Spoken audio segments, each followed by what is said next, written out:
Hello, dudes and dudettes. Welcome to Into the Turtleverse with your host, the lovely Alicia Via Wagner. So, today I'm just going to do a quick little video over some really big comic news in the Turtleverse. So, stand by, because there's definitely a lot of stuff to talk about. And also, too, hopefully in the next day or two, I'll have my first comic book review introduction video as well. And I just want to also make a note too, I'm doing this without a script, so this is me live, raw, and enjoy. So I was able to find an article that came out a few days ago. It was on comicbook.com and was where they did an interview with Jason Aaron, who is going to be the new writer that is going to be taking over the new comic book series from Sophie Campbell when her run is done with issue 150. And of course, when the fans heard about this reboot, there were so many questions involved, especially concerning Jennica. Where in the continuity is it going to take off? What about all these new characters that were brought in? And luckily, we were able to get some of those questions answered, but not too much because they didn't want to spoil anything what's coming up in the issue 150 or what Jason has in store, which of course is completely understandable because, I don't want spoilers, but there are some little tidbits that we can definitely work with. So the first one is they were asking about, well, what type of style is he planning to go with regarding this new title that's going to be relaunching? And for the most part, he said he's been a huge fan of the original run where it was like dark, gritty, definitely something that he hadn't seen before. So he's really hoping to kind of take this series back to the roots of the original Mirage comics, where they were pretty dark, pretty violent, and definitely not for kids in the slightest. So it actually makes me kind of excited to see them take, the Turtles back to their dark and gritty days. Now, don't get me wrong, I have enjoyed the past 50 or so issues of Sophie Campbell, seeing the Turtles now that they have other mutants. They're finally got their dream of being among humans.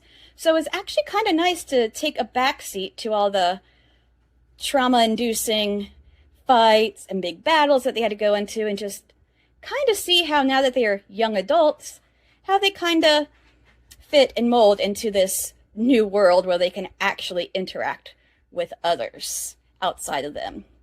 And also, it was a really good way to really explore the core of these characters as they try to realize that there's more to them than just, their certain roles. And there's a lot of inner conflict as well that was brought out. Like, well, example for Mikey, he's always been the heart of the team. So how is he supposed to act when he can't even keep his family together? Everyone keeps leaving him in some way. So it really affects him deeply, especially after Dr. Barlow got into his head. So, you see Mikey really go through this period of just depression and self-doubt where he sit there and he pretty much shuns himself away from his brothers, his friends, doesn't really say anyone because he's just afraid that anything that he says or does will make people do what they don't want to do.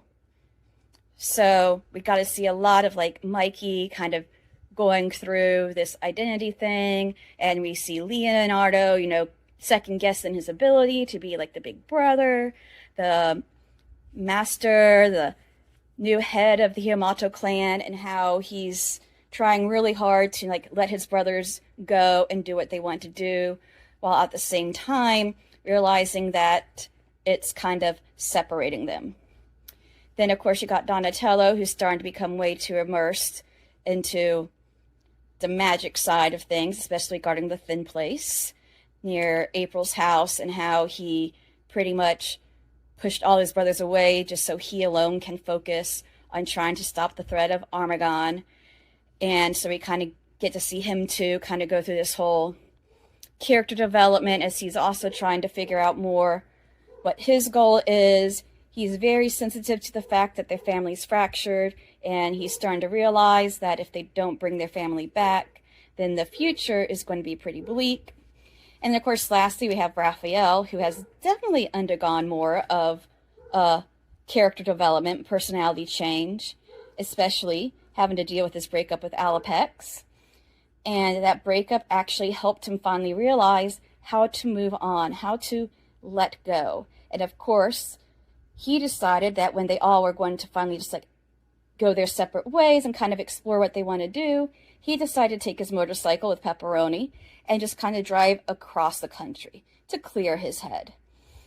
Mikey decided to go ahead and go back to Mutant Town to work with Mona and Siri to continue doing his podcast called Turtle Tracks. And so he's spending time there. Donatello went back to Northampton with Leonardo so he could discover the Thin Place more. As he started to kind of work with Venus to get more into the magical side of things. And of course, Leonardo goes back there too. He's spending most of his time in the greenhouse.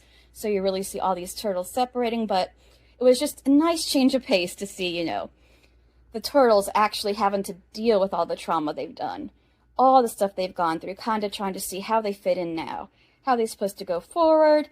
Their family dynamic is changing. They have so many new friends.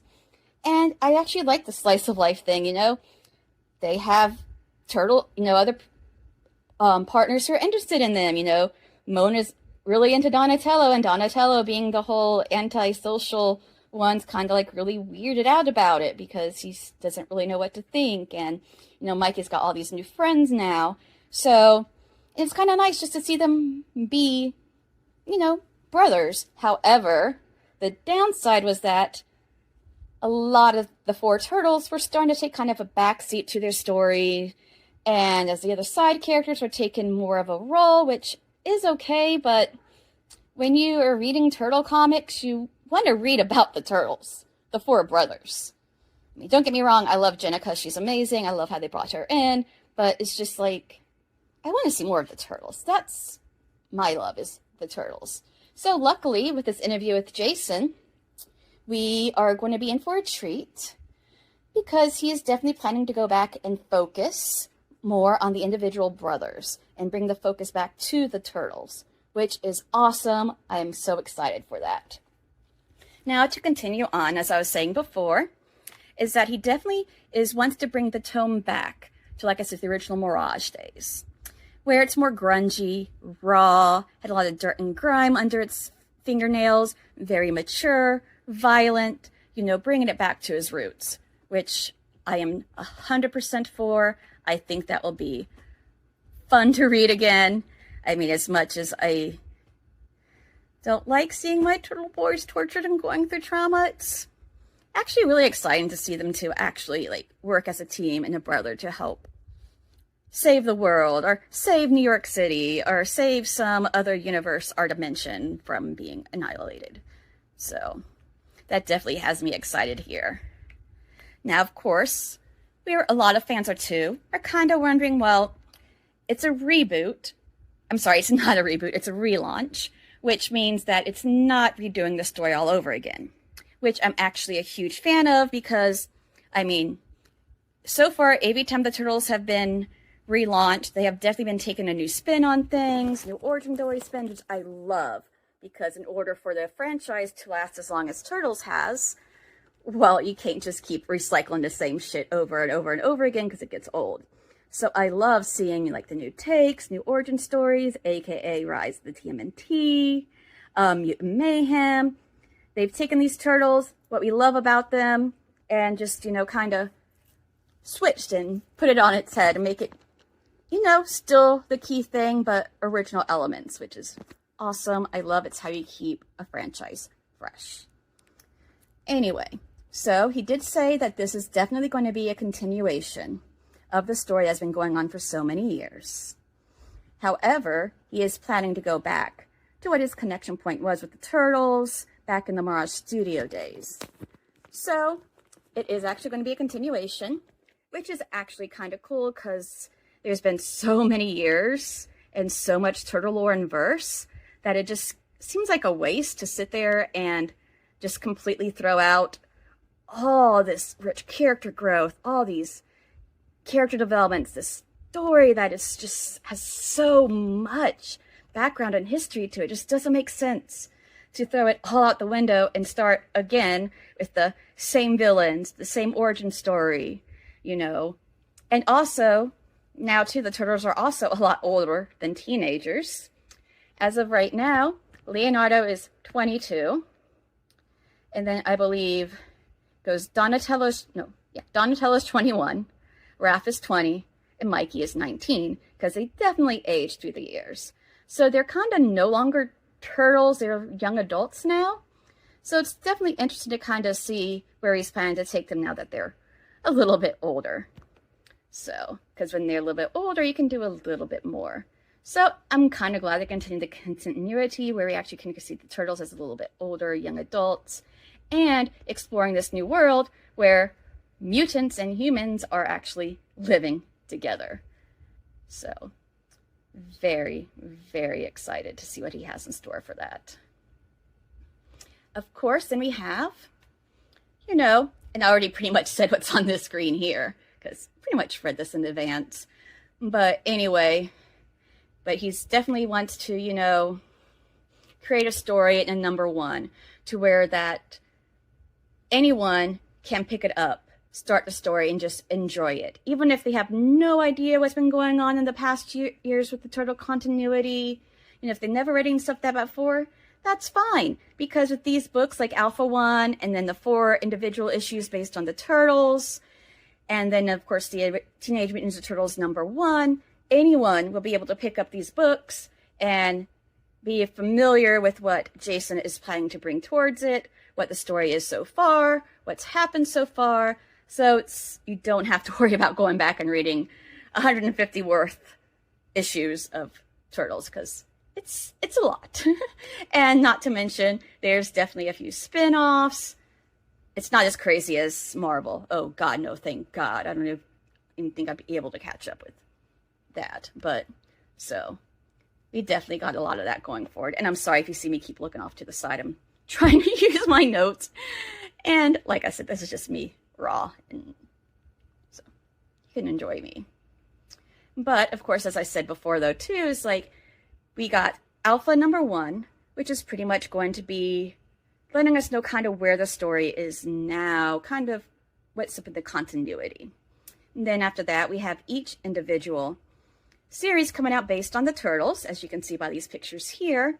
And what he really wants to do in these individual issues, with of course different there's a different artist for each of those issues taking on the Turtles, is he really wants to start exploring more of the core of these brothers.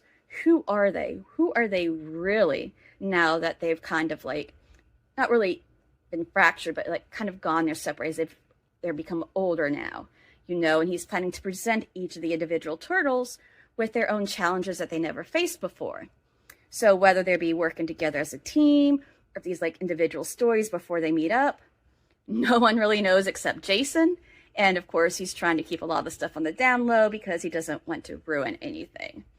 So I'm definitely curious to see what his take's going to be, especially regarding on where these Turtles are now, what have they been up to since issue 150 ended. And I also like it too, that's going to be a great starting point for people new to the Turtles series to pick it up and start reading as well.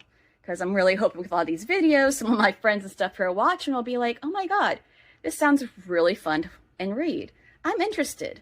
Well, here you go. Here's an issue you can pick up without having to worry about years and years of continuity and some confusing continuity, especially regarding their origins. But side note, what I think is great in the comic recently is, as Donatello was trying to explain to Mona Lisa about, that no, they weren't humans who turned into turtles like majority of the people in Mutant Town after M Day. So to take their really complicated origin backstory, he made it very simple. So he said, we are the souls of young kids who are humans back in the feudal area of Japan, who was murdered, including their father and mother, by Orokusaki in a jealous rage because Shang Shin chose Hamato Yoshi over him. So yes, when Donatello was 12, Raph Donatello was 11, Raph was 10, and Mikey was 9. They were all brutally murdered back in the feudal area of Japan. Then, when the mutant canister dropped in New York and Splinter found the turtles, as they mutated, the souls of the Hamato family were reincarnated into the mutant turtles and the mutant rat. So their souls are still the same age as they were back in feudal Japan, but they have the minds and bodies of adults, which I think is a pretty simple, very, very basic origin story, and pretty much sums it up. It's way more complicated, but for the most part, that's just what you need to know. And yes, they are reincarnated souls in the body with the mind and body of adults, even though they're kids. So, yeah, little interesting tidbit. So, and don't ask me how that's supposed to work with reincarnation. It's the Turtles. They do a lot of weird stuff in this series, which is why it's such a fun series to read, because you never know what to expect.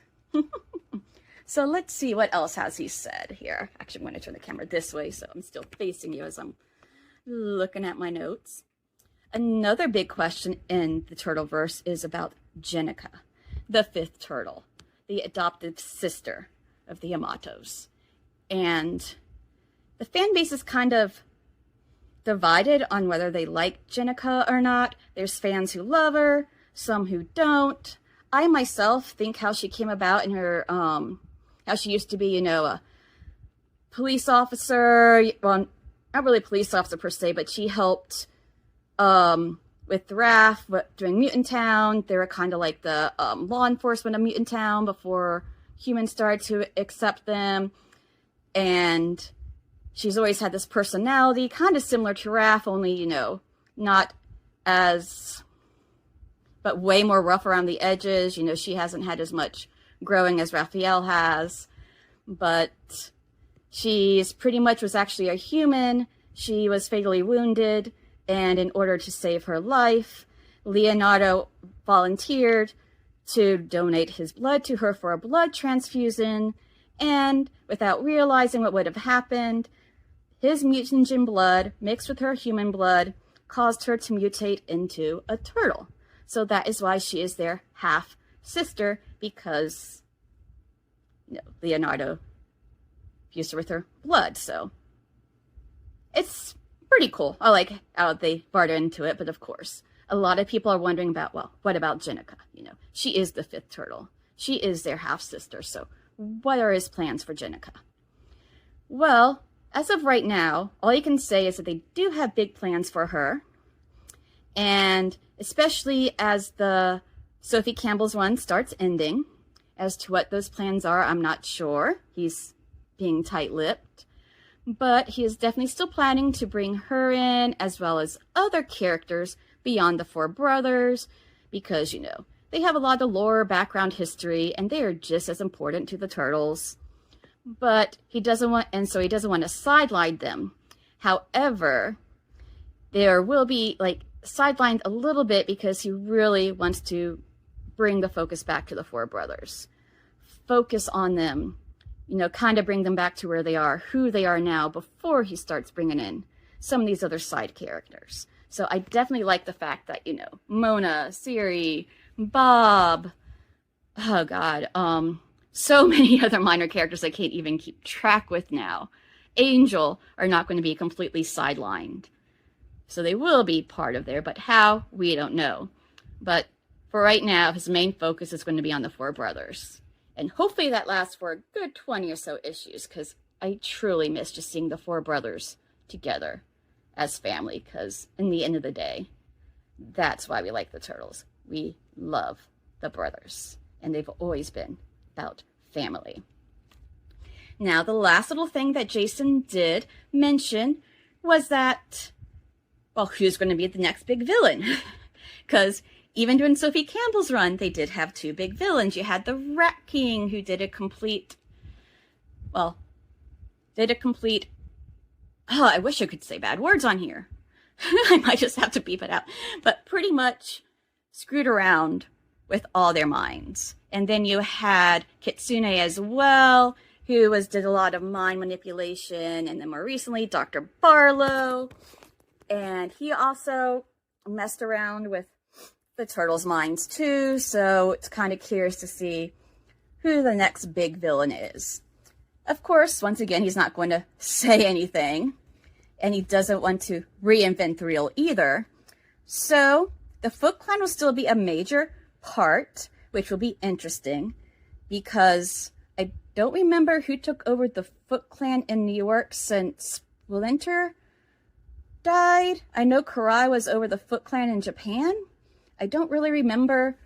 If you know, please definitely comment for sure, because I'll probably have to look it up later. I cannot remember who's now the leader of the New York Foot Clan. But they will be making an appearance as well. And of course, there's still going to be like the Turtles fighting ninjas in the streets of New York, which is what they're well known for.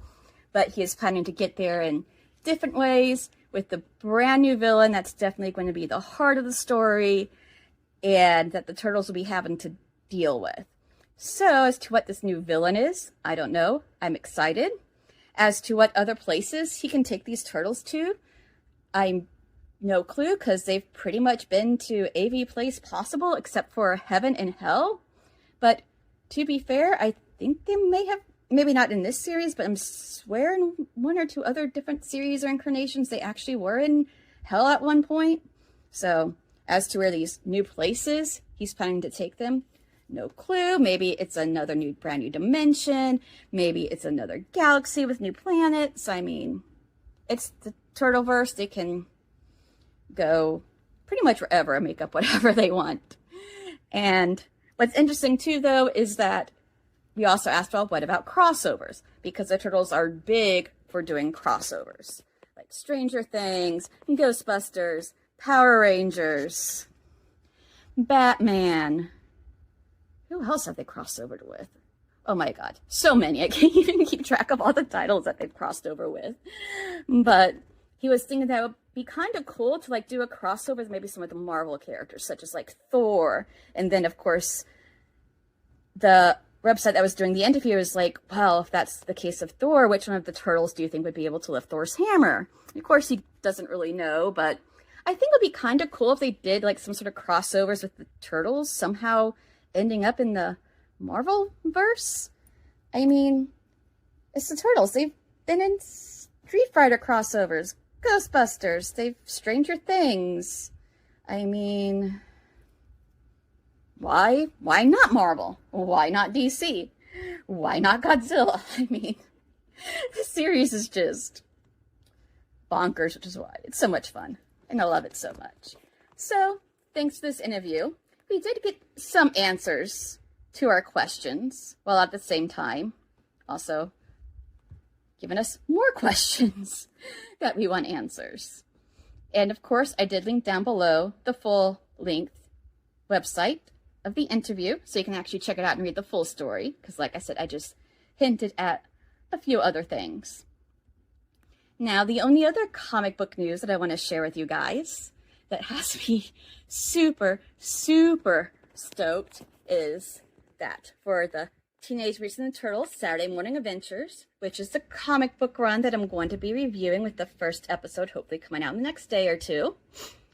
So for, I think it's going to be issue 12, they are going to be doing the crossover of all crossovers. The Turtleverse is going to explode. Why, you ask? Well, let me just pull up this little image of a cover for you, and you will see just how awesome this is going to be. I mean, like, my little TMNT nerd is just like so excited. I think I'm more excited to see this crossover than to start playing Final Fantasy Rebirth here in a few days, because that's probably going to take up most of my time in between doing stuff for Charleston absent friends and performing and other things that I should be focusing on, but probably will not, because, you know, Final Fantasy Rebirth. I loved Final Fantasy VII growing up. It was my first game that I had entrance to. And yes, I'm trying to filter time, so this whole section will probably be cut out as I'm trying to. Okay, so as you can see here, I'm going to have 2-3 cover photos really, but so TMNT, Saturday Morning Adventures, issue number 12, is going to be doing the most amazing thing ever. It is going to be the crossovers of all crossovers as it goes into the Turtleverse. And when I say the crossovers of all crossovers, as you can see here by a couple of the cover titles, we have Mr. Og coming back because, you know, he's a classic villain and he's always pretty humorous because he has to sit there and try to make sure the turtles don't break the fourth wall or do puns, and of course that's really hard to do. And he's also just has fun trying to mess with the turtles, bring them into different situations, and definitely brings fun. But so as you can see here in this first cover photo, you see Mr. Ugg back there. But check this out. You got Raphael from Rise of the TMNT. He's the red one in the back. You got the 2003 Donatello.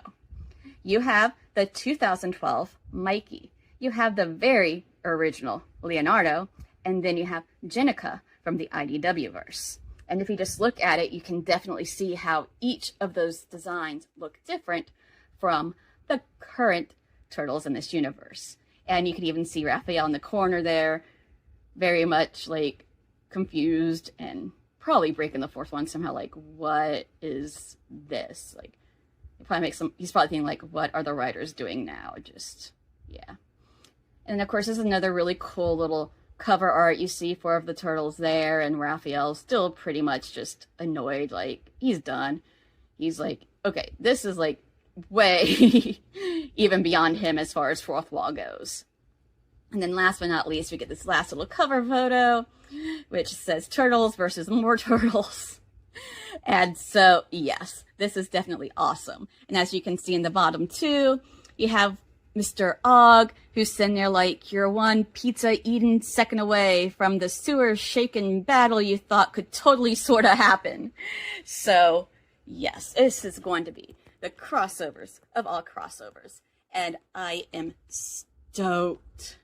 Like, so stoked. I mean, the Turtles have done crossovers before. You know, in the cartoons, they crossed over with their 80s counterparts a couple of times.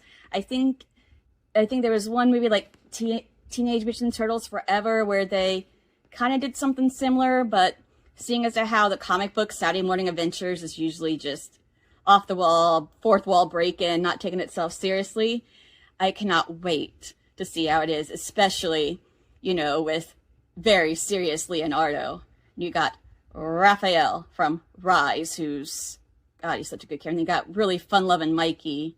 And then, of course, you got way too serious Donatello against, you know, the 4 turtles who are pretty laid back. So, yes. So, this is issue number 12, which will be coming out soon. At some point, I will be reviewing this, too, depending on how quick I get videos out. So, yeah, just some really good news coming out in the Turtleverse. Of course, we also have the first quick preview official trailer for Mutant Mayhem.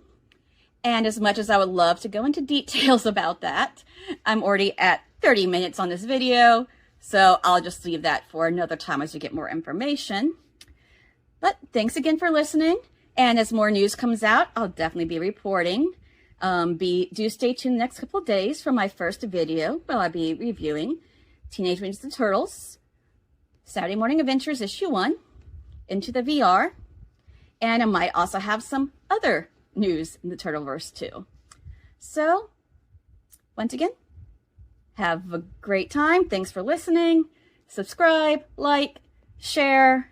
You can also see down below some other links that I've provided, not just to my resources here, but for some of my friends who have their own projects that they're working on. So if you're interested in seeing how a musical is created and want to know more about like the Charleston history, especially regarding, you know, Ghostin' right now, definitely check out Cash the Composer. If you're big into horror movies and fans, definitely check out Midnight Terror's podcast.